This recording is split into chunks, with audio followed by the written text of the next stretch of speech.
ថរៀងហើយភ្លឺចាំងចែង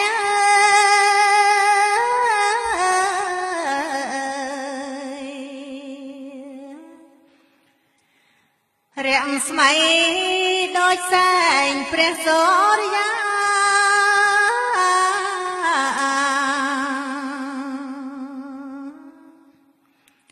ញ៉ាំងជន់លោកីគ្រប់អាត្មា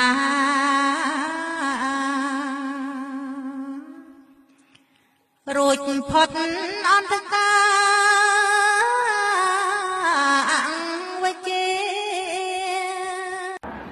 ហើយរូបរាងកាយនៅទៀតសោតมันអាចគង់នៅតម្កល់ទុកនៅទីនេះរាប់សែននៃឆ្នាំបានទេมันអាចទុកបានទេពីព្រោះអី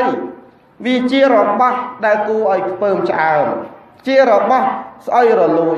គ្មាននរណាអាចទុកដាក់ឲ្យនៅជាមួយនឹងយើងបានទេស្លាប់ទៅហើយនឹងគឺជារបស់គួរឲ្យខ្ពើមតែណាអាយុជីវិតរបស់មនុស្សយើងហ្នឹងញាតិញោមហ្នឹងរូបរាងកាយរបស់យើងហ្នឹងក្នុងទីនេះមិនសំដែងថាឲ្យស្អប់ពើមរូបសពឪពុកអីទេប៉ុន្តែគាត់សំដែងទៅតាមធម៌ថា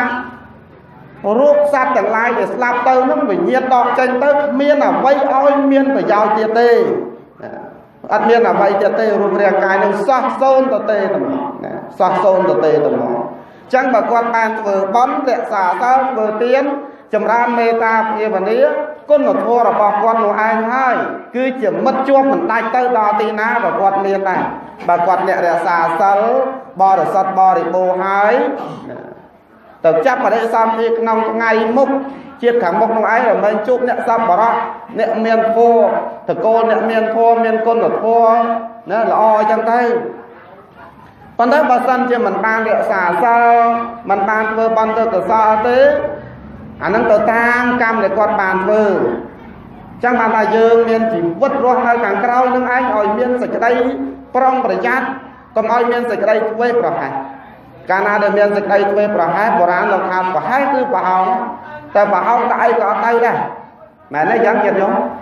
ដាក់អីក៏ហូរទៅអស់នេះអត់មានអីអាចទុកនៅបានទេណាអត់មានអីអាចទុកនៅបានទេចឹងទេញាតិញោមពុទ្ធបរិស័ទកូនចៅប្រុសស្រីទៅពិចារណាថាជីវិតនៃសត្វលោកទាំងឡាយនឹងឯងអត់ទៀងទាត់ទេញោមហើយទោះបីតែញោមយកទៅមើលដល់ពេទ្យណាយកទៅដល់មន្ទីរពេទ្យដល់ល្បីពេទ្យទេវតាប៉ុណ្ណាក៏អត់អាចមើលបានដែរដោយសារតែជីវិតនឹងវាអស់ហើយដំណើរនៃជីវិតរបស់គាត់នឹងដល់ទីបញ្ចប់ហើយដល់ទីបញ្ចប់ហើយអញ្ចឹងបើដល់ទីបញ្ចប់ហើយគឺអត់មានអីហាមឃាត់អត់មានអីទៅទិញទៅសោកប៉ាន់អីបានទេណាទៅសោកប៉ាន់ឲ្យបានទេ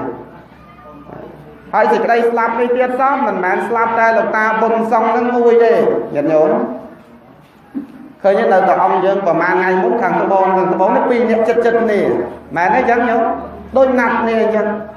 មិនមែនមកទេលោកតាបុណ្យសង្ឃនឹងមួយគ្រប់គ្នាទាំងអស់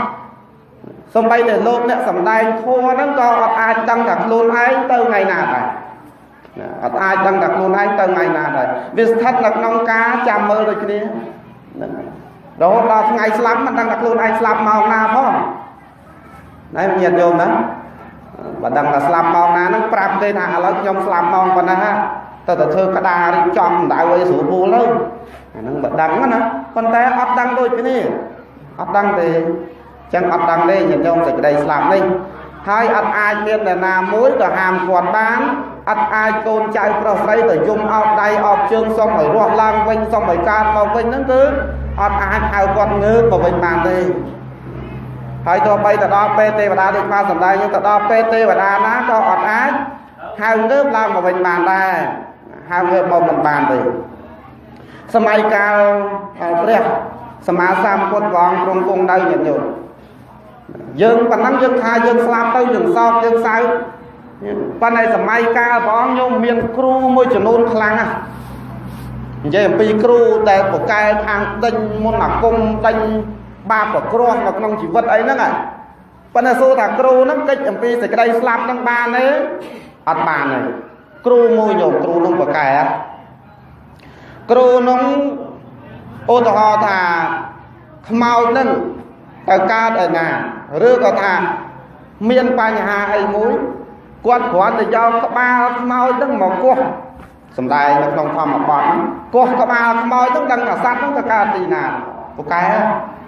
អំពើប្រព័ន្ធអាថ្មប់អីមានទាំងពីនោះមកម៉េចកាលនោះសាសនា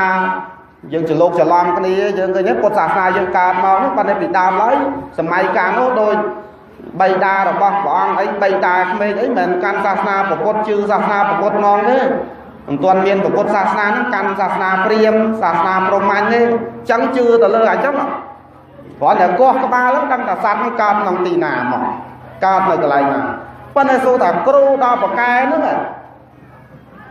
អាចទប់ជប់ខ្លួនឯងហ្នឹងមិនឲ្យស្លាប់បានទេអត់គ្រូហ្នឹងនៅតែស្លាប់ហ្នឹងគ្រូហ្នឹងនៅតែស្លាប់ព្រះមហាអានន្ទព្រះមហាមោគលានដែលហោះហើរជ្រែកដីជ្រែកអាកាសទៅឋាននរកឋានសួគ៌បានក៏ទីបំផុតព្រះមហាមោគលាននឹងត្រូវចោល500នាក់កាប់ចិញ្ច្រាំជារឿយជំរាហើយព្រះនិព្វានទៅវិញយ៉ាងទៅជាការធម្មតានៃសត្វយ៉ាងទៅអត់មាននរណាមួយអាចអវកហាមឃាត់សុំអីបាននោះទេក៏ហ្នឹងហើយអញ្ចឹងបានថាកើតមកហើយនេះគឺយើងមិនអាចហាមឃាត់សុំអវកបានទេតែតែស្លាប់ទៅវិញជាធម្មតាចាអញ្ចឹងក្នុងទីនេះកូនចៅប្រុសស្រីទាំងអស់ប៉ុណ្ណាជាកូនក្តីជាប្អូនក្តីជាភរិយាក្តីពិចារណាតាមធัวហ្នឹងថាសេចក្តីស្លាប់នេះជារឿងធម្មតារបស់សត្វទេអញ្ចឹងបើ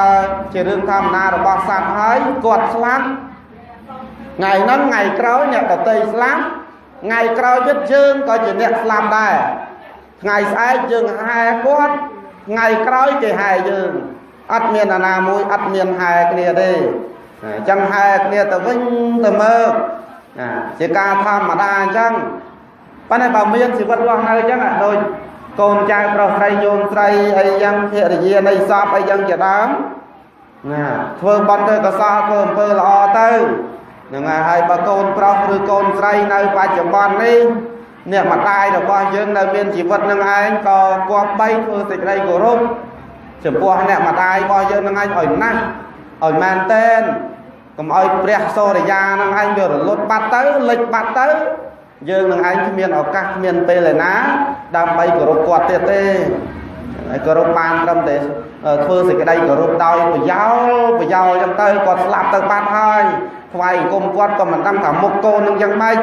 ណាយំសោកយ៉ាងម៉េចក៏មិនដឹងថាកូនយំនៅពេលណាប៉ុន្តែបើគាត់មានជីវិតនៅអញ្ចឹងដូចញោមនៅអញ្ចឹងហើយថ្វាយអង្គមគាត់ឃើញអំពីសេចក្តីល្អរបស់យើងជូនបាយជូនទឹកអញ្ចឹងទៅឃើញអំពីសេចក្តីល្អរបស់យើងនឹងឯងតែម្ដងបងណាហ្នឹងហើយអញ្ចឹងទេយើងគប្បីធ្វើសេចក្តីគោរពចំពោះអ្នកដែលមានជីវិតរស់នៅនេះបច្ចុប្បន្ននេះព្រោះអ្នកដែលស្លាប់ទៅគាត់ទៅហើយអត់មានអីបែរមករើសយើងវិញទេណាអញ្ចឹងសម្ដែងក្នុងទីនេះគឺឲ្យអ្នកដែលមានជីវិតរស់នៅបច្ចុប្បន្ននឹងឯងមានការពិចារណានៅអាយុសង្ខាររបស់ខ្លួនឯងណាកុំឲ្យអាសេចក្តីសោកនឹងក្របសង្កត់សេចក្តីភ័យនឹងក្របសង្កត់សេចក្តីខ្លាចនឹងឯងក្របសង្កត់ទៅជាលែងធ្វើអំពើជាកុសលទៅវិញណាហើយចង់ទៅទិញបន់ទិញកុសលហ្នឹងគឺអត់បានហ្មងព្រោះតើយើងធ្វើដោះចេញអំពីចិត្តបាទដោះចេញអំពីចិត្តណាចឹងសេចក្តីស្លាប់នេះលោកសំដែងមកហើយថាអ្នកគមធម្មោអ្នកកម្មសធម្មោនៃចាបយ៉ាងឯកកលសធម្មោសាភៈសលោកាសសទេវកាសអេសេវធម្មោយតិទាំងអនិច្ចតាយតិទាំងទុក្ខតាយតិទាំងអនត្តាធម៌មិនទៀងកើតមកហើយរះរត់ប្រាស់វិលវល់ទៅវិញជាធម្មតាកើតមកហើយជុកសេចក្តីទុកបើមិនទុកខ្លួនឯងទុកព្រោះកូនបើមិនទុកព្រោះកូនទុកព្រោះប្តីទុកព្រោះប្រពន្ធទុកព្រោះសម្បត្តិនឹងឯងណាមានគ្រប់គ្នាមានសេចក្តីទុកហើយណាគំដល់នៅសេចក្តីព្រាត់ប្រាសទៅវិញដូចថ្ងៃនេះលោកតាមុនសំយ៉ាងទៅព្រាត់ប្រាសអំពីយើងជាកូនប្រុសកូនស្រីនឹងឯងទៅណាជាធម្មតាអញ្ចឹងទៅហើយធម៌នេះមិនមានតែតកូលយើងមួយទេឬក៏មិនមែនជាធម៌សម្រាប់អ្នកស្រុកណាមួយមិនមែនជាធម៌សម្រាប់ទេវតាណានេះមួយមិនមែនជាធម៌សម្រាប់